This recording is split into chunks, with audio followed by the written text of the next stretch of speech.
everybody? Dog8798 here. Haven't done a video in several weeks now, but this is my multiple reasons Dragon Ball Z sucks. Yes, as I promised last year, the Dragon Ball rants will be returning. And this right here is the reintroduction to the Dragon Ball Z sucks videos. I did one last year, but I never got a chance never got around to doing those rants on Battle of Gods, Fakatsu no F, the new rants on Battle of Gods, Fakatsu no F, and of course going back to the original series, Dragon Ball and Dragon Ball Z. But this is multiple reasons Dragon Ball Z sucks. And the very first reason Dragon Ball Z sucks, and this is a problem with Dragon Ball, Dragon Ball Z, and the most recent one, Super, and that is pacing issues. That is the biggest flaw with Dragon Ball, even more so than the story and development. The other stuff I usually like to bash with Dragon Ball and Dragon Ball Z.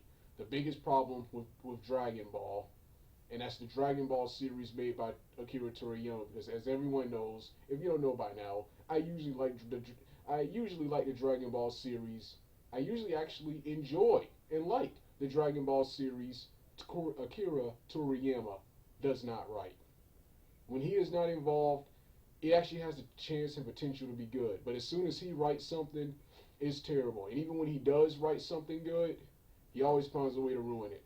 But let's get back to number one, is the pacing. That is the biggest problem with Dragon Ball and Dragon Ball Z. I would like Dragon Ball and Dragon Ball Z and even Super so much if their pacing wasn't so damn terrible. Let's start off with Dragon Ball.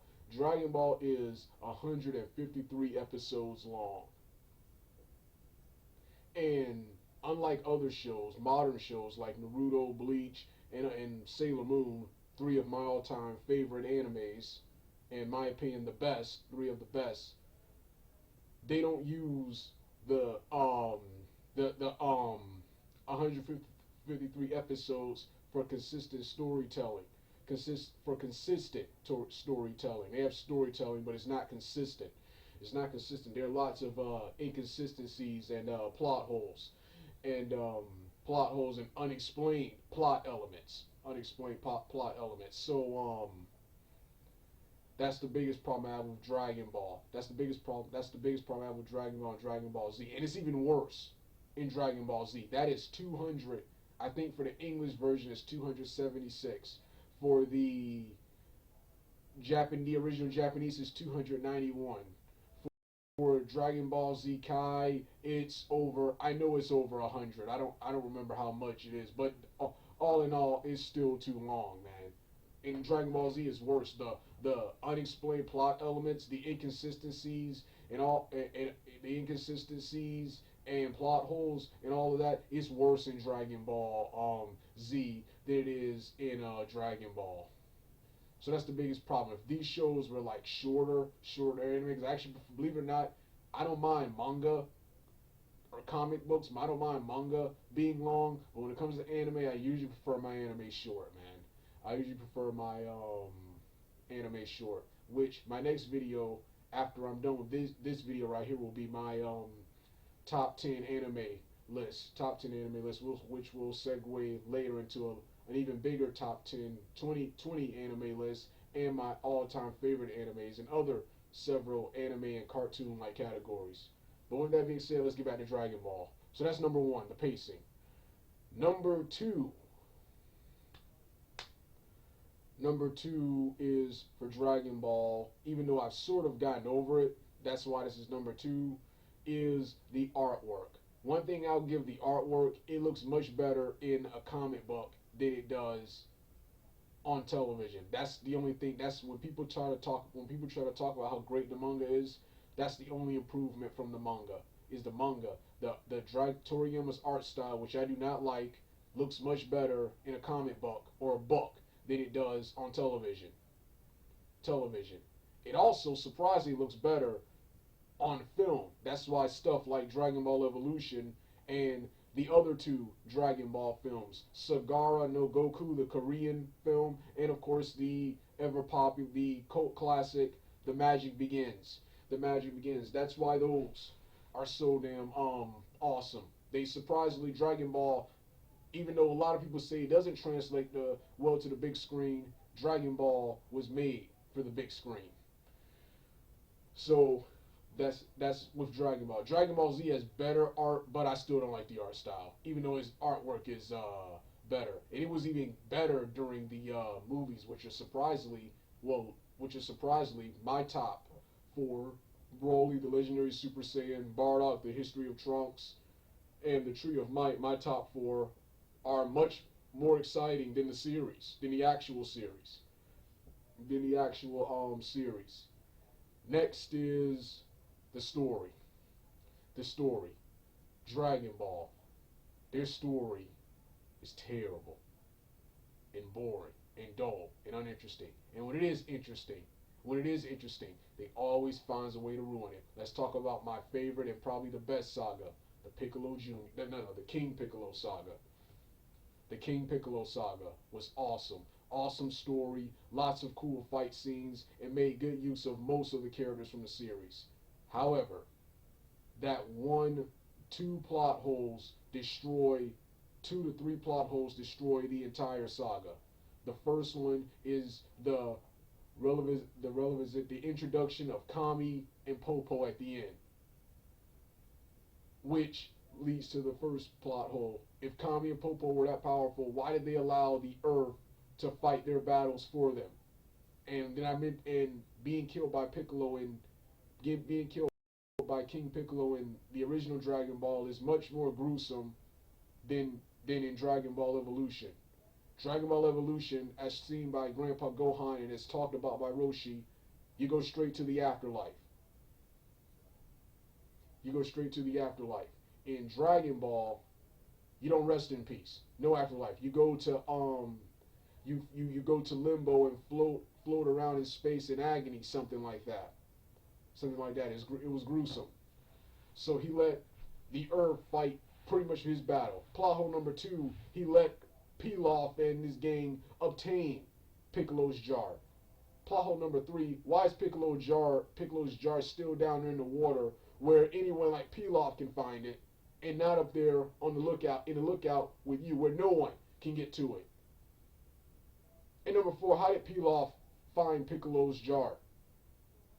How does he even know about Piccolo? So, yeah. But if it wasn't for those 4 plot holes right there, that was the best saga ever. That was the best saga ever. And the Piccolo Jr. saga, this is probably the second best saga. This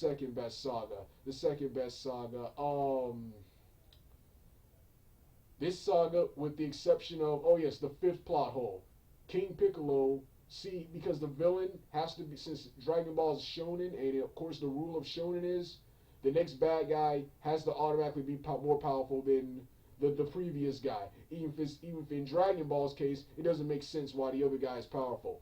Piccolo Jr., King Piccolo, even though he had a hole in his chest and had his insides and his cellular system destroyed, his reproductive organs and stuff destroyed, he was able to spit out an egg containing an even more powerful Piccolo. So yeah, Piccolo Jr. saga would have been good if it wasn't for that plot hole, and of course the final plot hole during the fight with Piccolo. Piccolo Jr. once again batters Goku's body, destroys him, even throws a demon wave through his shoulder area, and Goku is bleeding to death, and Goku survives that. Not only does he survive, he thrives and eventually comes back and beats Piccolo. I'm going to say this once again. If I take any form of gun or laser and shoot you, and it can hurt you, you will die. And it's not even the blast. It's the blood from the blast. Blood loss. So that, and of course, the final battle didn't involve all the characters, man. It it was just a lame brawl between Piccolo and Goku. And like I said, while I do love the violence seen during the Piccolo and Goku brawl, doing both of Piccolo and Goku's brawl, how you got to see more punches and kicks and more blasts, I prefer their Dragon Ball Evolution encounter much better, man. It was more realistic. It made more sense and had better build up. Next is so yes, plot holes and inconsistencies. Now so yeah, that's the what's his name? Yeah. What else? Yeah.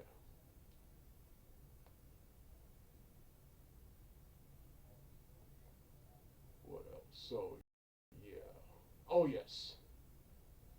The number five, one of the number five reason. This is one of the only other reasons I watch Dragon Ball. The characters and the action. Let's start off with those characters. After watching Angry Joe's review, Angry Joe's Angry Joe's and Nostalgia Critics review of Batman v Superman: Dawn of Justice. Angry Joe, and they did a satirical review with a guy with one of the guys from the That Guy with Glasses website playing Zack Snyder.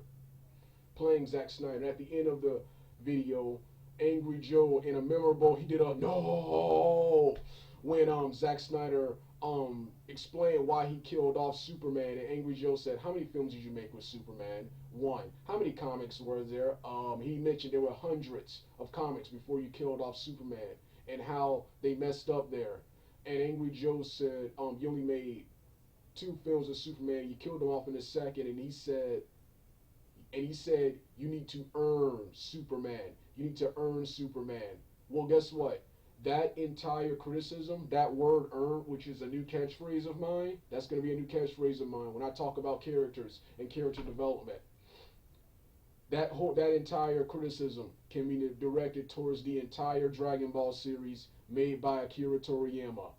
You have to earn the characters. They didn't earn not a single character. With every character in the series, it's always this, oh, I'm a bad guy. I'm a dick. I'm a prick. I'm an asshole. Hey, you want to be a good guy? And that's how it is with every character. You don't see them grow. It's just a bunch of rewrites. This is the biggest problem I have with every single damn character in Dragon Ball, even my favorites. This is why in previous conversations I said the characters suck. Because they don't suck, but the way they're written by Toriyama sucks. But in other shows, other Dragon Ball series, Dragon Ball GT, Dragon Ball Evolution, The Magic Begins, Broly the Legendary Super Saiyan, Bardock the Father of Goku, The History of Trunks. These are quote-unquote good Dragon Balls. Even Ocean Dunk makes it seem like it's good, but it's not.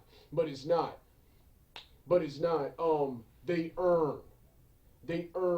The characters, man. They earn the characters. And whenever it is good, Toriyama always finds a way to screw it up, man. He always finds a way to screw it up. And this right here, I have restrictions on this account. This right here ends part one. Part two is next.